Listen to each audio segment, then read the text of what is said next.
admiré desde el primer momento la fina visión que tenía Monseñor de las cosas, de la realidad, de los acontecimientos. Él iba como al fondo. E hizo viva la justicia con las voces. Monseñor Gerardi era un hombre bueno. Muy bueno. Para mí fue un hombre que me señaló el camino. Cuando él saludaba así muy alegre, como que atraía a su persona, porque lo que más me impresionó a mí es que era muy alegre. Juan Gerardi, un hombre nuevo, memoria viva de nuestro... Y como buen seminarista me presenté al párroco y era ese hombre alto, bien parecido, muy simpático. Nuestro pueblo que unido grita, Guatemala nunca más. Cuando el tío decidió que iba a entrar al seminario, llegó y habló con el rector del seminario y dijo que quería ser sacerdote. Guatemala nunca más. Juan Gerardi. Y eso no se me olvida a mí, y por eso yo defiendo con mi vida a Monseñor Gerardi, porque fue un hombre íntegro, que lo que quería era evitar la mortandad que se estaba dando en Guatemala. De nuestro pueblo que unido grita, Guatemala nunca más, en Guatemala nunca más.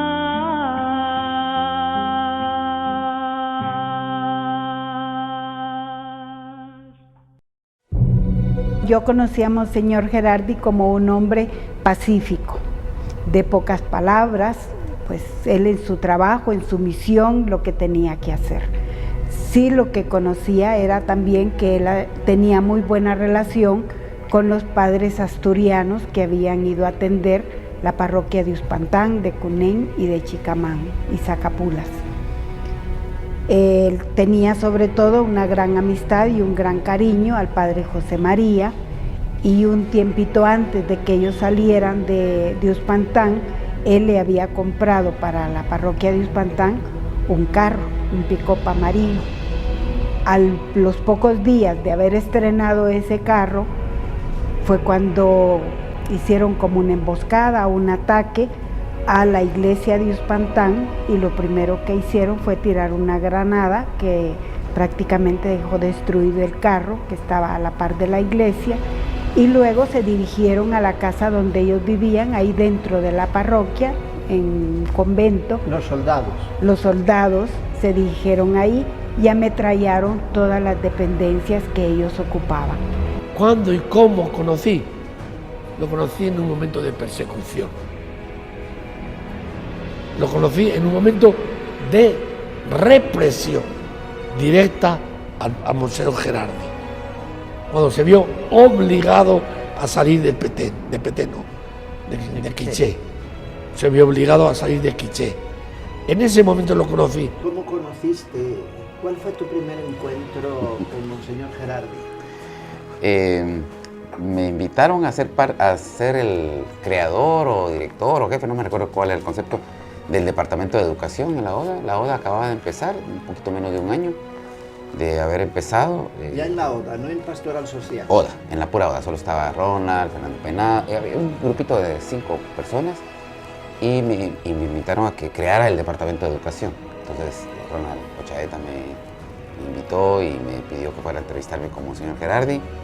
Ahí conocí a Monseñor Gerardi en la oficina, en la antigua oficina de Monseñor Gerardi, que está ahí ahora en el Palacio Arzobispal, que estaba contigua o pegada a donde estaba la ODA. La ODA era solo una oficinita y media, porque era una cosa bien chiquita y otra oficina pegada, y a la par estaba entrando a la derecha. Entrando a la derecha, sí. Y ahí estaba la oficina de Monseñor Gerardi y ahí me entrevistó. Bueno, Monseñor Gerardi, al ver todo cómo estaba progresando la oficina, Él se entusiasmó mucho y dijo que con mucho gusto, y así fue como se incorporó, y él fue un parte importante en la ODA, porque él con toda su creatividad, su dinamismo y todo lo que él había sufrido por el exilio, y él pues aportó mucho para la Oficina de Derechos Humanos. Teníamos las reuniones donde planificábamos todo el trabajo y siempre Monseñor dirigiendo toda la actividad, porque el 10 de mayo de 1991 Monseñor Penados hace un decreto donde lo nombra él coordinador general de la Oficina de Derechos Humanos, de Programas y Proyectos y del Servicio Social. Yo conocí al tío de pequeñito, ¿va? Porque él ya era sacerdote cuando yo nací, ¿va? Entonces, como la familia siempre así era muy unida, ¿va? Estaba como, entonces yo desde que recuerdo, pues, yo conocí al tío, me recuerdo pues que él venía a la casa, ¿va? Y pues tuve buenos, gratos y buenos recuerdos de él, porque más que todo pues convivimos toda una vida, yo por lo menos convivimos toda una vida, ¿va? Entonces incluso hubo una época que yo estuve viviendo con Monseñor Gerardi. Iba Monseñor pequeño, bueno pues ya de edad de entrar al seminario. Entonces el padre que estaba de rector del seminario, así que recibió al tío latino y le dijo: ¿tú por qué no eres sacerdote? No, yo no, dice. ¿Y qué haces? Pues yo voy a la herrería y todo. Entonces le dijo, esa es una anécdota, le dijo, cuando llevé la primera quemada, vas a venir aquí, le dijo. Entonces pasaron los años, no sé cuánto tiempo pasó, que de repente resultó que quería ser sacerdote porque iban a ver al tío latino. Entonces, cuando el tío decidió que iba a entrar al seminario, llegó y habló con el rector del seminario y dijo que quería ser sacerdote. ¿Ya viste que te dije que ya te quemaste? No, le dijo, no me he quemado, pero sí quiero ser sacerdote.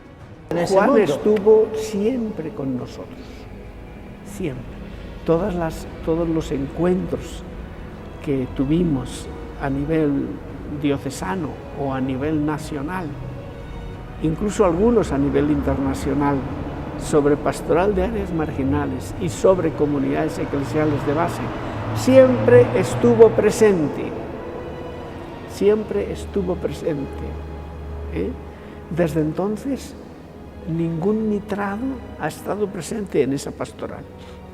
Ciertamente que entonces Juan Gerardi también apoyó la realización de los encuentros teológico-pastorales del CELAN y lo que llamaban el mini IPLA, que se realizó en Emaús o también se realizó en Panajachel, ¿verdad?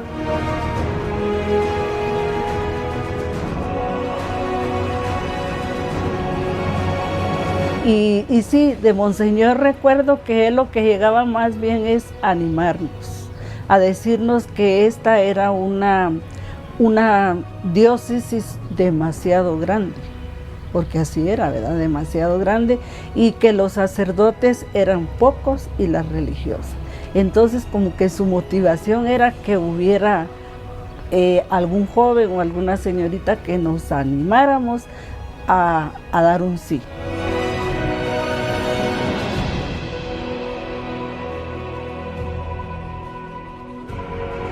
Me parece que Monseñor Gerardi estuvo como de 1968 al 72 en esta diócesis de la Verapaz, una diócesis muy amplia, caracterizada por aquellos hermosos siglos de la primera evangelización con los dominicos y las políticas evangelizadoras de Fray Bartolomé de las Casas, lo cual permanece a lo largo de los siglos, y sin duda esta ocasión de hablar de Monseñor Gerardi pues es ocasión también para ver cómo este pastor conectó muy bien con la mente pastoral de Fray Bartolomé de las Casas y con todo este mundo mayoritariamente quechí de la Alta Verapaz y pocomchí en Alta Verapaz, y luego de etnia achí en la Baja Verapaz,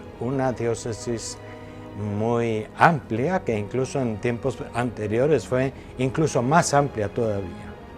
Monseñor Gerardi era un hombre muy cordial, muy abierto, muy cordial, y generaba cercanía hacia él muy rápidamente. Era un hombre muy de diálogo, muy de conversación, le gustaba conversar, era muy cercano en ese sentido, su casa siempre estaba abierta, o sea, era realmente un hombre de una gran versatilidad en la comunicación.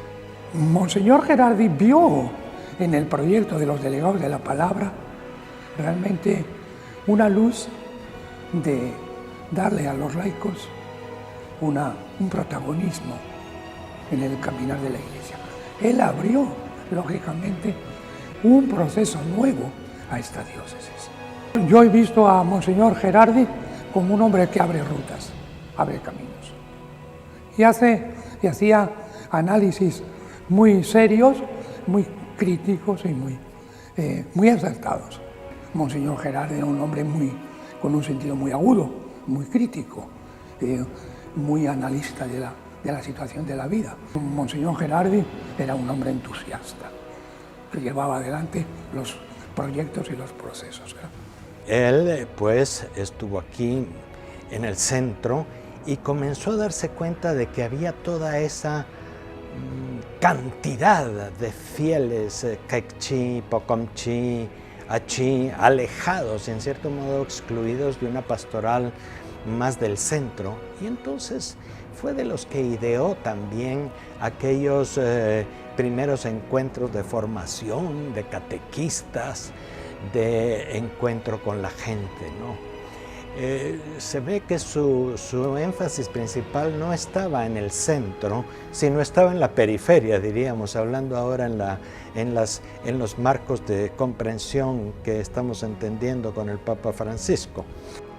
Entonces, él autorizó el Centro San Benito de Promoción Humana como centro social y de formación cristiana de la diócesis de Verapaz. Él es mártir de los derechos humanos. Yo creo que ya se lo han dicho, el mártir de la paz, porque siempre se es por la paz, pero la paz no llega sin el martirio, no llega sin la violencia. Es decir, los mártires son todos de la paz, pero se produce después. Yo mi imagen que tengo es que un hombre muy lúcido, cercano, porque los lúcidos suelen ser allá arriba. Este fue muy lúcido, práctico. Hoy día te dirían que tiene una inteligencia práctica maravillosa. Creo que fue un error craso, creo que fue una estupidez.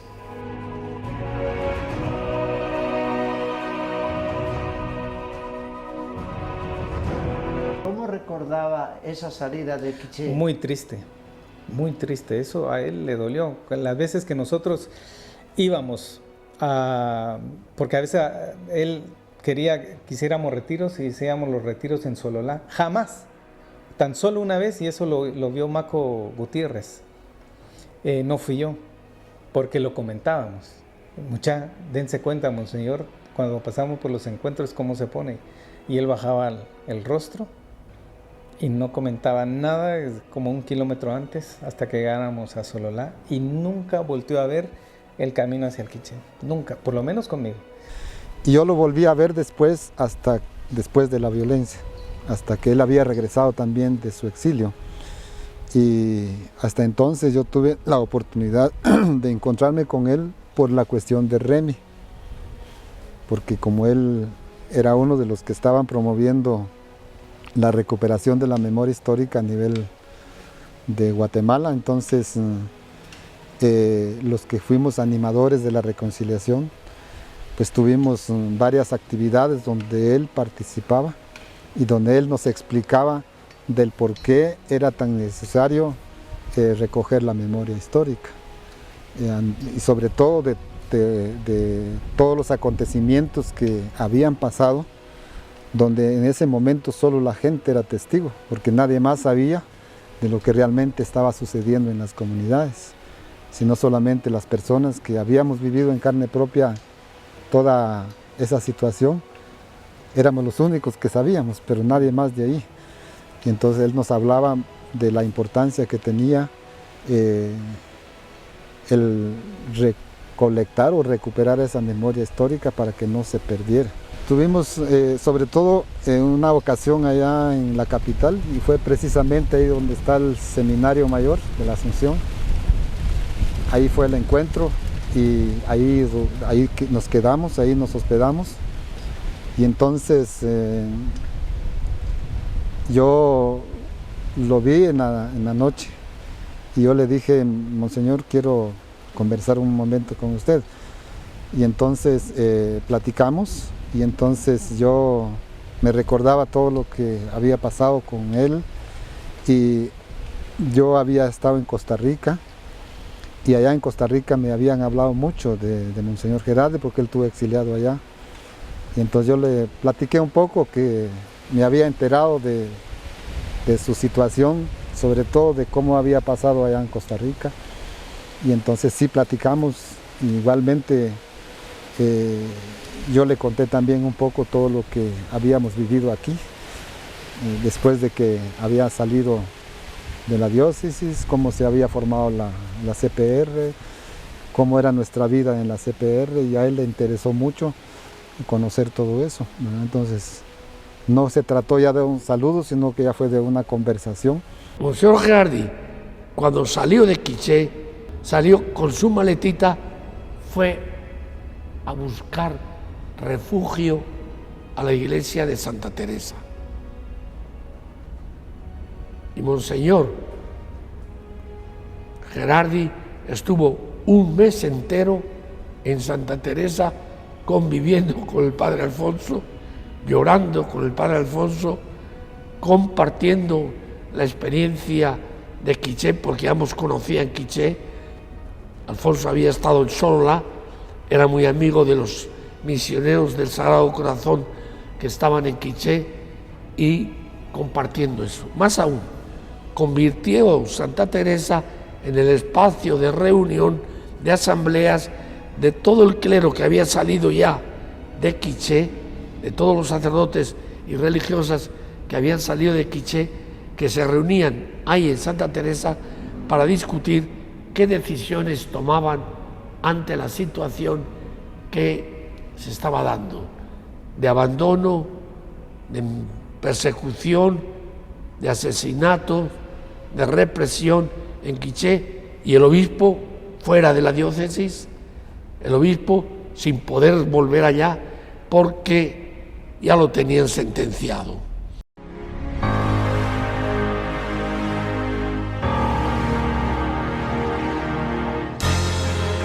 La ida a Costa Rica fue dura, pero la vuelta fue más dura. Es decir, ahí hay un momento fuerte en la regresada en que sí sufrió Juan Gerardi. Él llegó a decirme en una ocasión: solo me entiende Juan Pablo. De hecho, Tú alguna vez me has contado cuando llegó el Papa a Costa Rica, en el primer viaje, y estaban todos los obispos centroamericanos.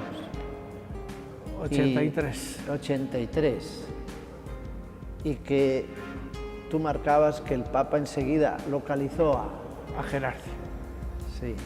Y le llamó por su nombre y le dijo, todavía no se puede volver a Quiché.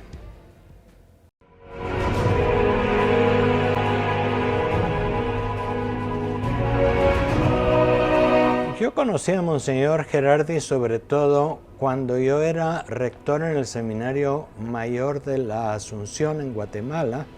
Estuve ahí más o menos del 1987 al 97, años en los que coincidimos cuando él era obispo auxiliar en la Arquidiócesis de Santiago en Guatemala.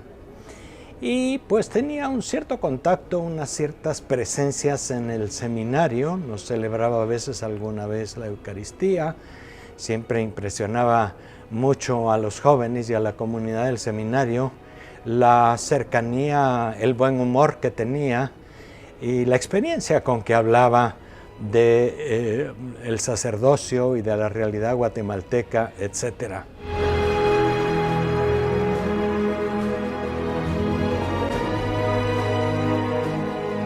Lo que yo creo que hay que aprender de esa experiencia es que éramos muy jóvenes, o bastante más jóvenes de lo que somos ahora, pero era un aprendizaje que estos dos grandes mentores nos permitieron a un montón de laicos. Y la obra está ahí, gente como Patio Valdés y otros, que esa obra quedó. ¿Pero por qué quedó? Porque había dos mentores que tenían estilos distintos, pero que se complementaban, se respetaban entre ellos y nos permitían a nosotros crecer. Yo le comenté a él qué era lo que yo hacía en la diócesis de la Verapaz. Cómo yo me involucré con Monseñor Flores. Entonces me dijo, ¿y cómo tú piensas que nos puedes ayudar acá? ¿Qué vas a hacer aquí? No tenemos nada, no tenemos dinero, no tenemos espacio. Hay una oficinita ahí al lado, me dijo, que en efecto fue la primera oficina de la ODA.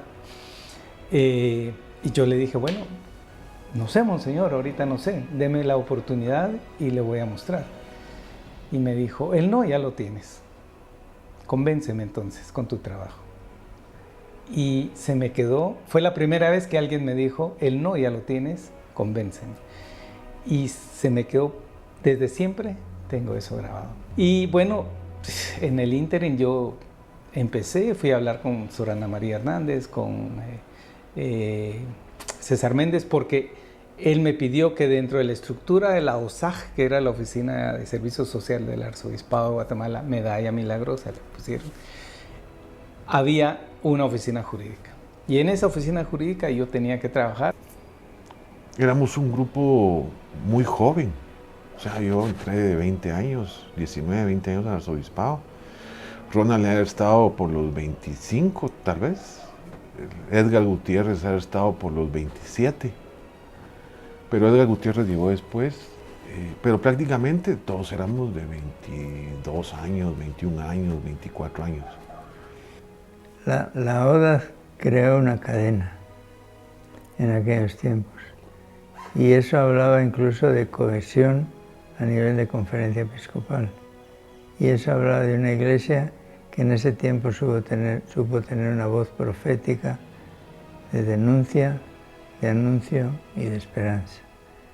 De tal manera que el sector religioso en aquel tiempo se medía, estaban a la par con la conferencia episcopal, donde había un grupo de 6 obispos aproximadamente que realmente serían hoy obispos de Francisco. Y que en aquel tiempo, pues con Monseñor Penados, Monseñor Gerardi, Víctor Hugo, Manresa y otros por ahí, pues le daban... Señor Flores. Pues, por supuesto.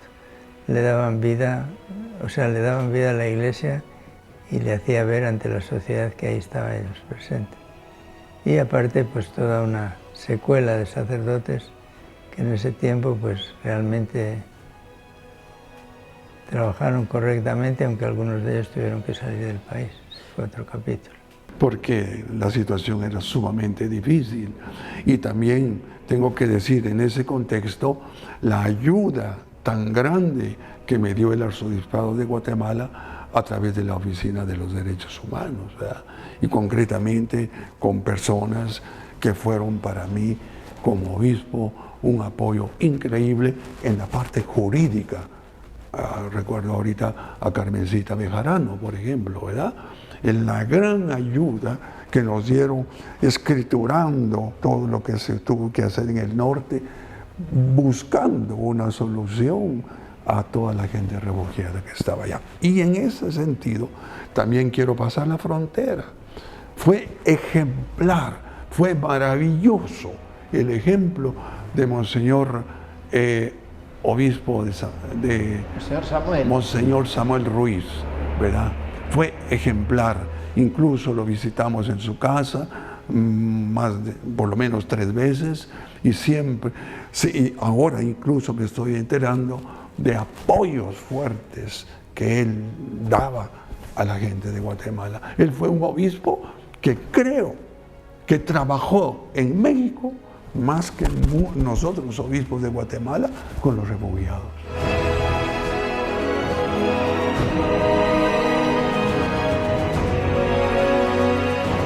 Bueno, lo de Remy, la presentación de Remy, pues fue una cuestión espectacular, ¿verdad? Espectacular en el sentido de en todo lo que significaba poder trasladar y dar a conocer toda la información de lo que se había recopilado y procesado. Por supuesto, los discursos fueron muy contundentes y muy fuertes, y para muchas gentes fue muy fuerte, y para muchas gentes fue como parte de esa sanación que hacía Gerardi, porque escuchar en la voz de un actor como él o de la iglesia, que estuvieran reivindicando en alguna medida su dignidad, que estuvieran dándole la oportunidad de reconstruirse y no tener ese dolor, esa sanación hizo que gente pues se sintiera muy conmovida a la hora de que presentaron las conclusiones de Remy. No hubo un factor más inspirador adentro digo, no solo a nosotros en el arzobispado, sino adentro en la Iglesia Católica en Guatemala. No hubo un factor más inspirador como Monseñor Gerardi. Él era el factor, el clave. Porque, seamos sinceros, hubo gente que generó muchas iniciativas intelectuales para hacer Remy, como Edgar, como otras personas, ¿verdad? Hubo mucha gente que vino de afuera y apuntaló aquello. Pero el factor más inspirador, el factor clave para inspirar a Monseñor Gerardi. Porque además Monseñor Gerardi, de una u otra forma, era parte de Remy, de lo que el Remy tuvo que revelar o develar. Porque él había sido una víctima también de la violencia y había sido parte de esa historia dura, aunque se le criticara o se le dijera lo que fuera, pero él era parte de eso. Entonces, no encuentro algo más determinante para que Remy se realizara que Monseñor Gerardi. Aunque él revisaba al final cosas, pero aunque él no lo hiciera todo, en general, en realidad, él era el que inspiró que todo se hiciera. Y estoy segurísimo, que si no hubiera estado él en esa coyuntura, en esa circunstancia, otro obispo no lo hubiera hecho. Remy no, para nada. Pero sí hubo intercambio de información y cosas por el estilo con los chilenos. Pero muy poco. Pero yo sí creo, como usted, que ningún informe de la Comisión de la Verdad está acuerpado o complementado por otro informe, como el tema de Guatemala, que tiene la Comisión del Esclarecimiento Histórico, la Memoria del Silencio y Remy. Entre los dos tenemos 2 fuentes de memoria histórica muy ricos, muy importantes, y bueno, por alguna razón, en los gobiernos actuales se está, digo gobiernos actuales porque estoy hablando de 2 gobiernos anteriores más el gobierno actual, un retroceso impresionante en materia de memoria histórica y de justicia transicional y de reparaciones a las víctimas. Todo ese retroceso puesto bien concretamente en la destrucción de la institucionalidad de la paz el año pasado, que se destruyen las instituciones dedicadas a la paz y se confluyen en una sola. Y eso es señal de que la memoria histórica es importante y que les duele o que les preocupa o que los pone nerviosos a los sectores de poder. incluyendo la sociedad en general, porque la sociedad en general está tocada por esta idiosincrasia o esta mentalidad de ¿para qué ver el pasado? O sea, hay que ver el presente para ver el futuro. Como que si ver el pasado era solo quedarnos en el pasado.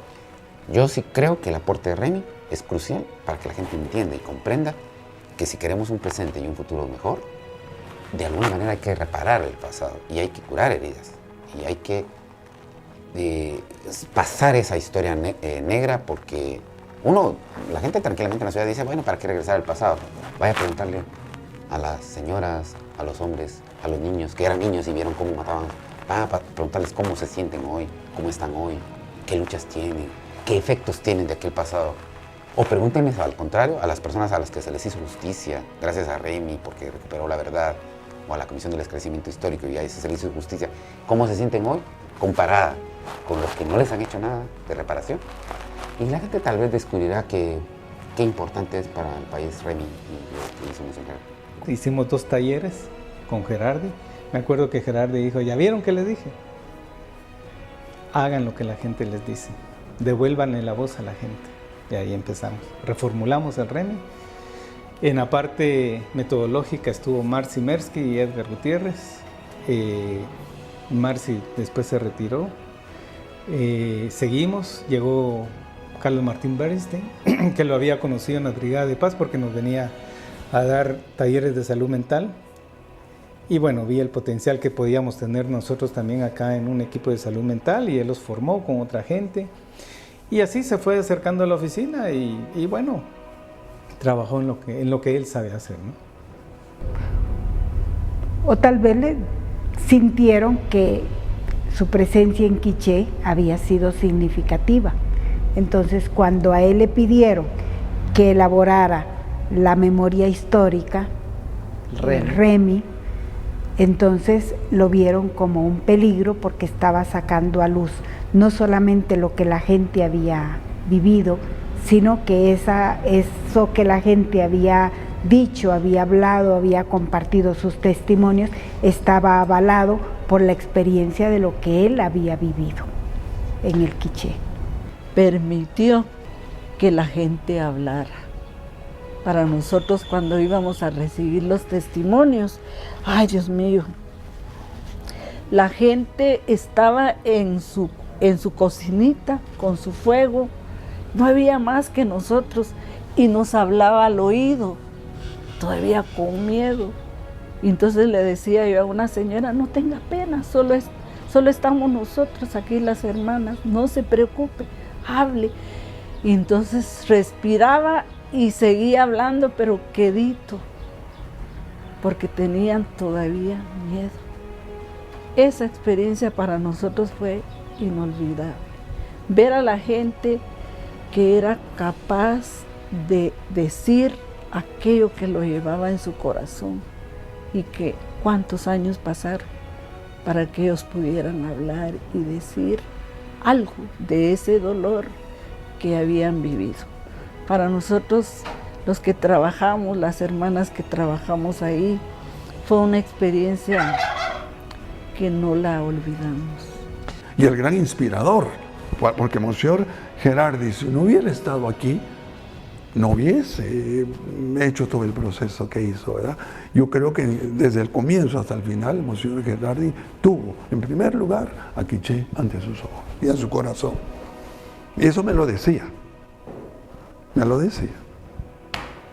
La manera de actuar de Monseñor Gerardi no era únicamente el comunicado de denuncia, sino era la propuesta de un proyecto. Primero, el proyecto de permitir a la gente hablar, y luego el proyecto, que a mí me parece riquísimo, de recuperación, de restauración del tejido social roto, a través de ese proyecto de las pequeñas comunidades de diálogo y de reconciliación.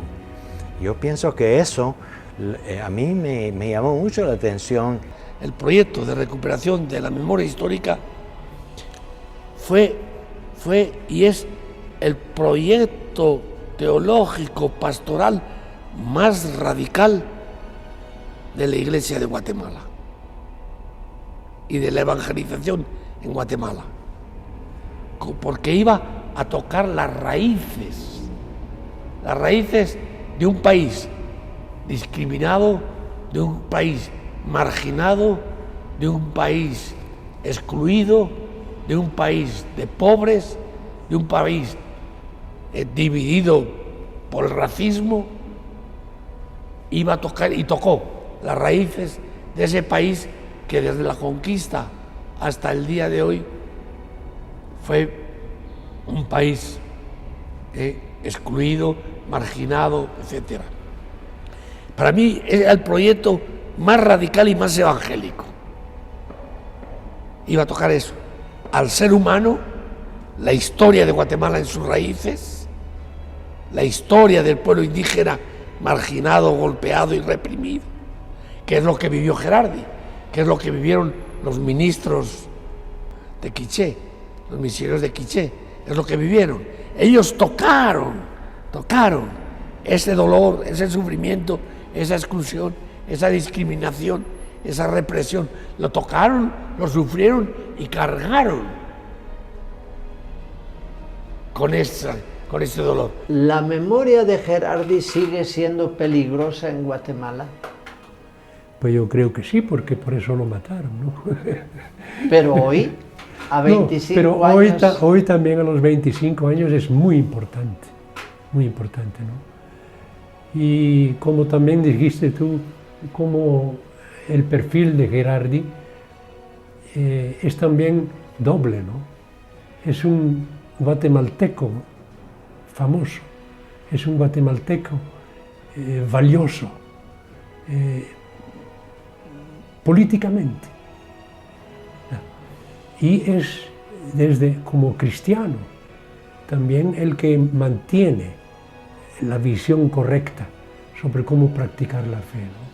Porque no podemos separar la realidad sociopolítica de la realidad religiosa o de la práctica religiosa o de la teología, ¿no?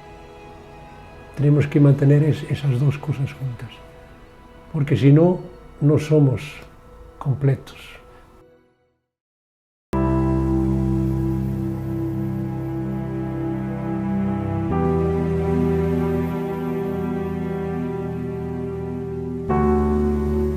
Estuvo en la casa de nosotros antes de su martirio. Estábamos preparando una plática que iba a dar en Chimaltenango, en Sendec. Y entonces me dijo, Oscarín, me quiero reunir con usted para que me dé todos los datos. Y entonces le dijo, véngase a almorzar con nosotros. Y entonces me dijo, véngase pues, y me lo fui a traer. Y estuvimos platicando sobre la plática que iba a dar, que era una reunión de diferentes grupos que venían y que nosotros queríamos que les hablara sobre cooperativismo y la doctrina social de la Iglesia, ¿verdad? Que encaja perfectamente dentro del marco de la obra social de la Iglesia, ¿verdad? Y entonces platicamos ahí, y ahí estuvimos almorzando, y luego me tocó irlo a dejar a su casa, y no le estreché la mano, sino nos dimos un fuerte abrazo. Ah, puchicas, me dijo usted, este abrazo no es de despedida, hombre, si nos vamos a dar muchos otros. Y sí fue el último abrazo que le damos, señor Gerardi. Fue el último. Esta camisa fue la que me regaló para mi último cumpleaños. Y por eso la llevo para los acontecimientos importantes. Que el mundo se me venía encima.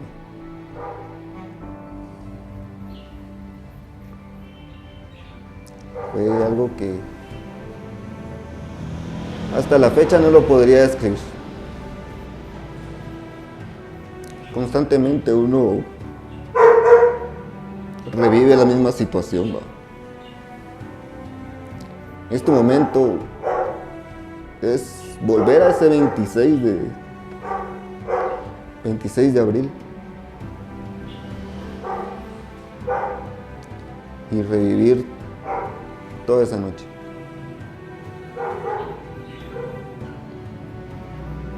Y de pronto a las 5 de la mañana me llegaron a despertar 2 sacerdotes amigos para llevarme a San Sebastián. Fue algo muy duro, me hinqué a orar delante de los restos.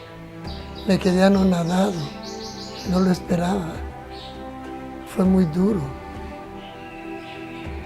Era muy sensible él para la frente a la injusticia. Y tuvo la valentía y el coraje de encararse a las autoridades y hacerles ver sus errores.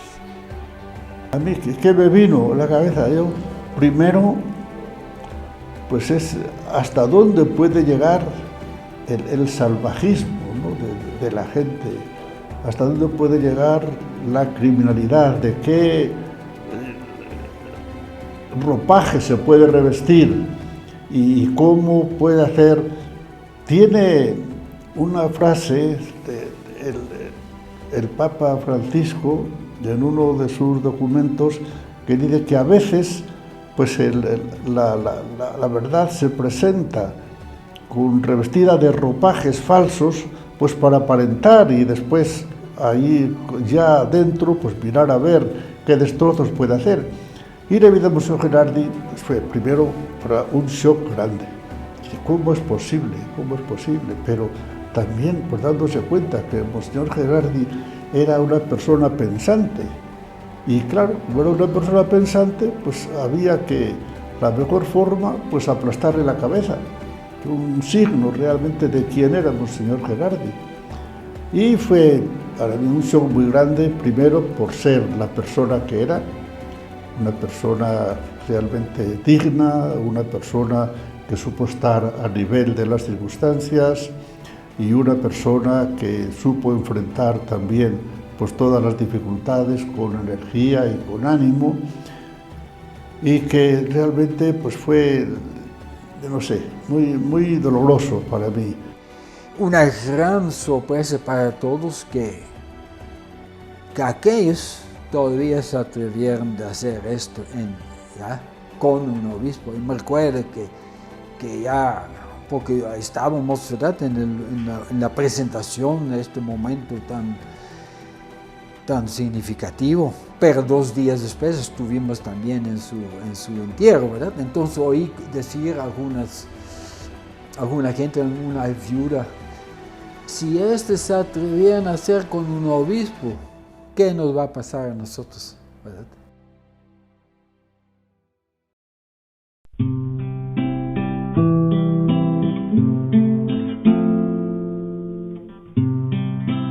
¿A ti te parecería que pudiera ser introducida su causa de beatificación, que pudiéramos dar un paso más, que ya no lo da él, lo damos nosotros para reconocer su memoria?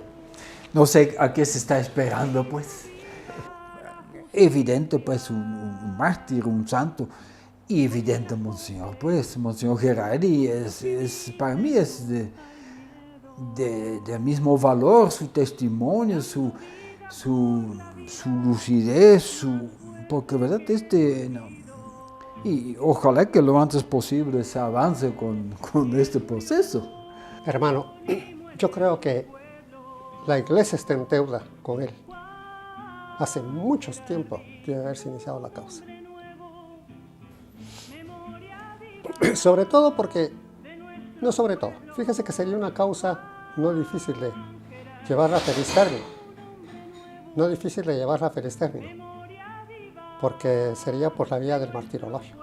Él va a ser beatificado. Yo estoy convencida y estoy segura.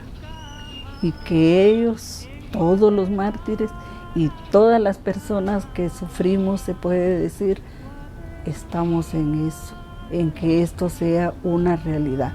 Yo tengo otras amigas que están y han conocido la vida de Monseñor, unas amigas españolas, entre ellas está Marga. Me dice, va a ser nuestro nuevo beato, nuestro nuevo mártir es Monseñor Gerardi. O sea que eso va a ser posible, yo estoy segura, y que eso va a ser una gran fiesta, no solo aquí, sino que en el cielo. Entonces yo defino a Monseñor Gerardi como uno de los grandes profetas que tuvieron el valor de anunciar la vida, el evangelio, el reino pero también que tuvieron el valor de denunciar la injusticia y el antirreino, ¿verdad? Y que en conclusión de todo eso fue la causa de su muerte. Entonces para mí, Monseñor Gerardi fuera uno de los que estuvieran dentro de los procesos de beatificación. Yo creo que él se lo merece porque él dio su vida por eso, por la justicia, por la verdad y por todo su trabajo que hizo a favor de los pobres. Verdad que a todos nos desafía para que reconozcamos la responsabilidad individual y colectiva y nos comprometamos a que esos abominables hechos no vuelvan a repetirse.